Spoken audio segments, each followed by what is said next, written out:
This is KSUT Public Radio. Regional news is next. Colorado's election for governor is over a year away, but the race is already getting crowded. For the Colorado Capital News Alliance, Lucas Brady Woods reports more than 36 people are running. 7 of the candidates are Democrats. U.S. Senator Michael Bennet and Colorado Attorney General Phil Weiser are the party's frontrunners. Both have been actively campaigning for months and will likely face off in the Democratic primary in June. But most of the candidates are Republicans, according to the Secretary of State's office. 20 have entered the race so far. There's no obvious frontrunner, but State Senator Barbara Kirkmeyer has raised the most money among her fellow Republicans. The GOP nominee will also be decided in the June primary election. A Republican hasn't won Colorado's governorship in more than 2 decades. Governor Polis is term limited and cannot run for re-election. That was Lucas Brady Woods reporting for the Colorado Capital News Alliance. The technology used to count your votes is now under new ownership. Most Colorado counties and a good chunk of the country get their election equipment from Dominion Voting Systems, a Denver-based company that has been at the center of lawsuits and stolen election conspiracy theories. Dominion announced recently that it has been sold and renamed Liberty Vote, and that came as a big surprise to some.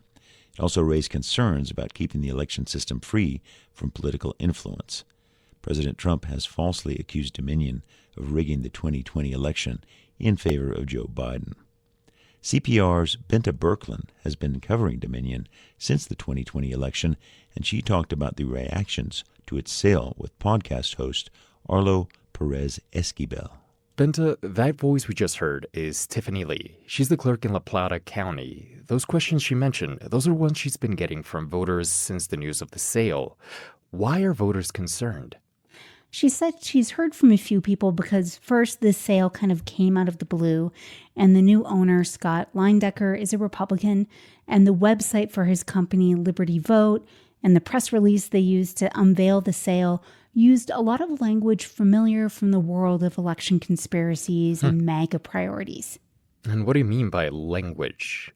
Well, it talks a lot about election integrity, which is something, of course, everybody wants. But this language has really been a term on the right to use to question the security of the existing election system. And the press release emphasizes that Liberty Vote is 100% American-owned. That was a conspiracy we saw about Dominion. The company was founded in Toronto, but Trump allies questioned the technology and linked it to the former president of Venezuela. Wow. Yeah. Also, Liberty Vote said it will be focused on making sure its equipment complies with President Trump's executive orders around election rules, which I'll add, Colorado already follows. We're a paper ballot state. Okay, so is this a mega takeover of one of the country's main makers of voting equipment? That's definitely not how clerks in the state are viewing this. The new CEO, Leindecker, he actually has a long track record in the election administration world. He was a former election official in St. Louis. He now is the CEO of a company called No Inc., and this company provides electronic poll books to a lot of states to help them keep track of their voter rolls, and it has very good reviews from election officials. He's already held a couple of meetings with Colorado clerks since the sale, and the things I've heard from people were pretty positive.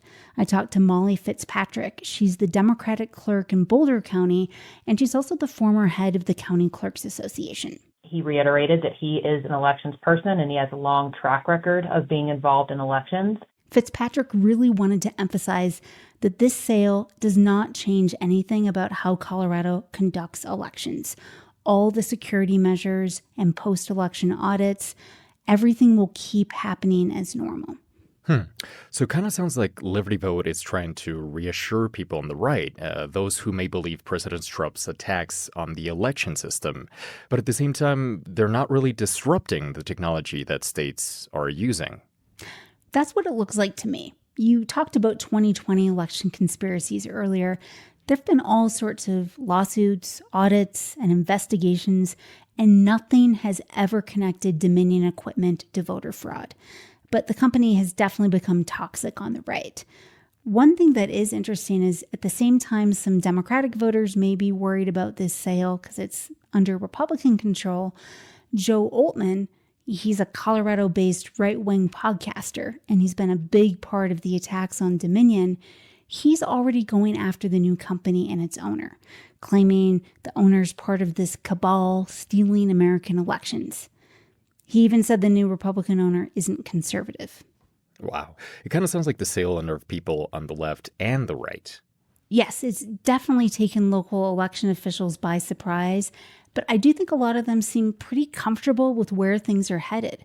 The office will still be in Denver. The company's going to keep the Dominion staff on the payroll. Counties say they really like working with those individuals.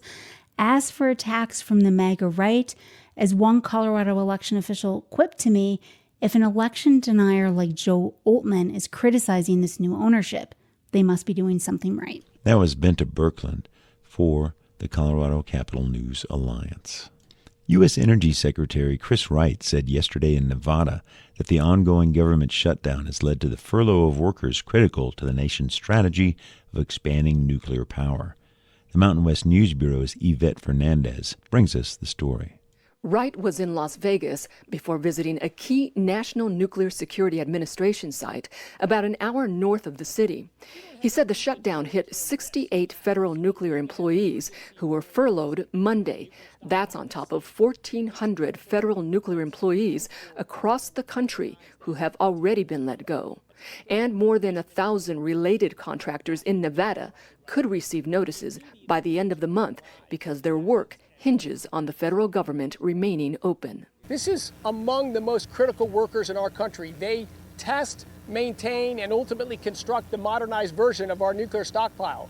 We need to take that deathly serious. Wright, who added that national security is at risk, blamed Democrats for the shutdown, as Democratic lawmakers from Nevada blasted the job losses.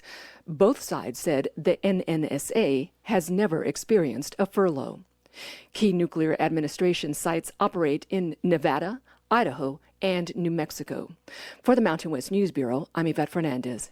A federal judge in California has issued a ruling preventing the Trump administration from laying off more workers while the federal government has shut down. But the Department of Interior says layoffs for thousands of employees are, quote, imminent, including hundreds in our region.